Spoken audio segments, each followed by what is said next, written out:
Alors que nous entamons une nouvelle semaine en cette nouvelle année, commençons par une bonne nouvelle. Tout d'abord, la Bible elle-même.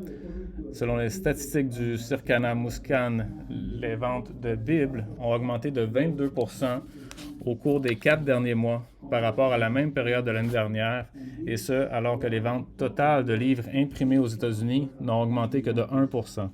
L'intérêt pour ce que dit la Bible est de plus en plus grand. Nombreux sont ceux qui veulent savoir en particulier ce qu'il dit de l'avenir. Ils veulent savoir à propos des prophéties, à propos de Dieu. Et nous pouvons sentir cette tendance ici même à Beth-Ariel avec l'équipe évangélique qui a distribué des Bibles et des brochures. Il y a eu des conversations très intéressantes ces derniers mois. Ces 2 derniers mois,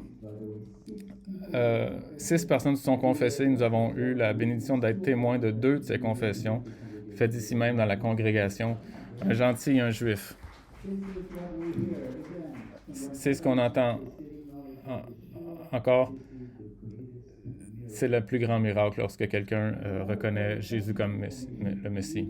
Savez-vous quel pays a la plus grande croissance au monde, avec des croyants qui tiennent bon malgré les pressions incessantes du gouvernement? Il se trouve en Iran. Là où le péché abonde, la grâce abonde encore plus. Et je loue Dieu pour sa fidélité à amener de nombreux personnes de ce pays à avoir leur nom écrit dans le livre de vie de l'agneau. C'est merveilleux. Un autre pays dont la population croyante augmente, c'est l'Indonésie. Même si les restrictions sont de plus en plus nombreuses, nous nous souvenons que l'Indonésie a la plus grande population musulmane du monde, avec 87% de musulmans. Cela représente quelques 231 millions de personnes. Dieu est à l'œuvre dans ce pays également.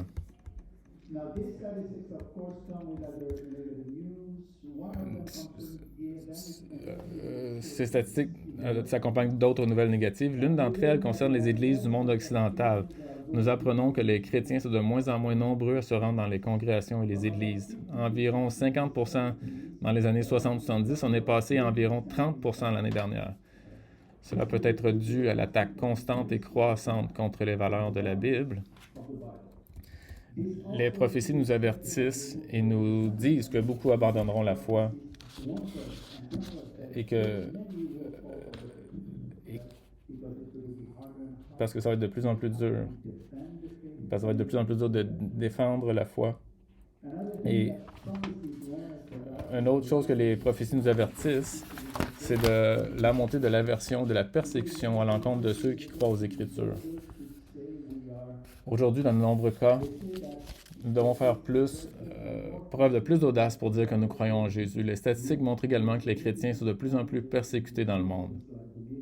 Ils affirment que les chrétiens sont confrontés à l'oppression dans plus de pays que tout autre groupe confessionnel, avec des défis importants dans les régions telles que le Moyen-Orient, l'Afrique et l'Asie. Et un pays que j'ai été surpris de voir mentionné, c'est le Nicaragua.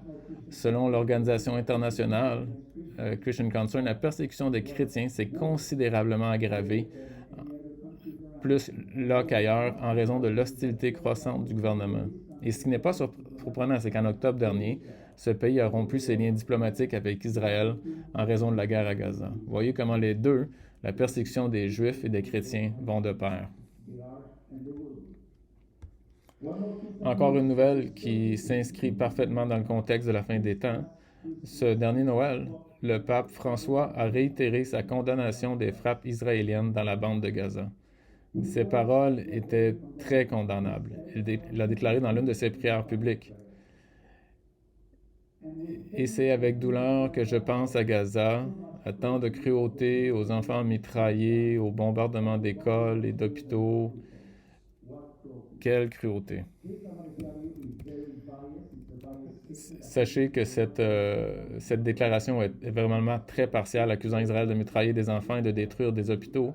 Cette prière a amené le gouvernement d'Israël à réagir. Le ministre de la diaspora, Michaï Chikli, a réagi en déclarant « C'est la cruauté, c'est que des terroristes se cachent derrière des enfants pour tenter d'assassiner des enfants israéliens.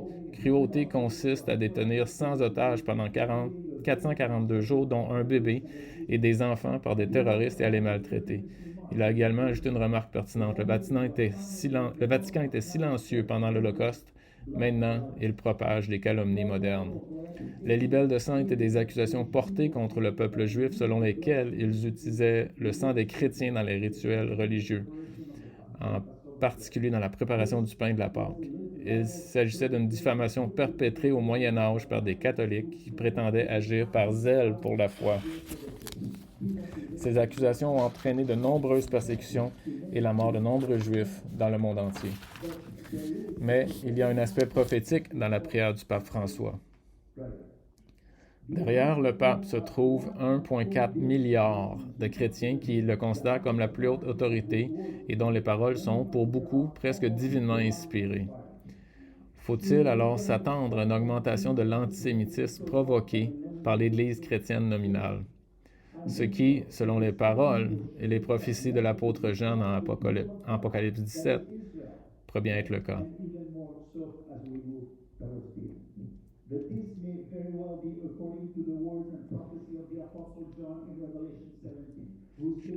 Jusqu'à présent, cette domination chrétienne a toutes les caractéristiques de la femme représentée dans ce chapitre.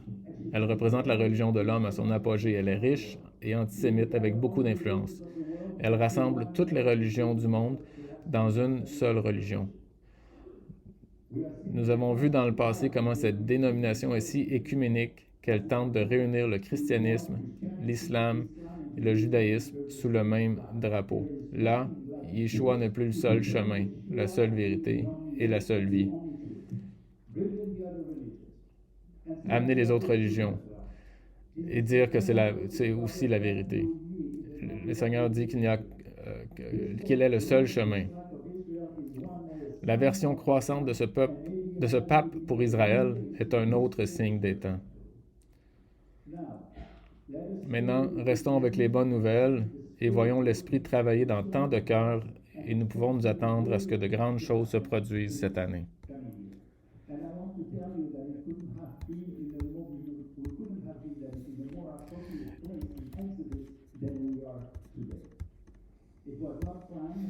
Ce n'était pas prévu, mais c'est tellement approprié et pertinent car nous y trouvons un appel à marcher avec Dieu et des bénédictions si généreuses pour ceux qui le font. Mais nous verrons tant de bénédictions versées sur ceux qui aiment la parole de Dieu.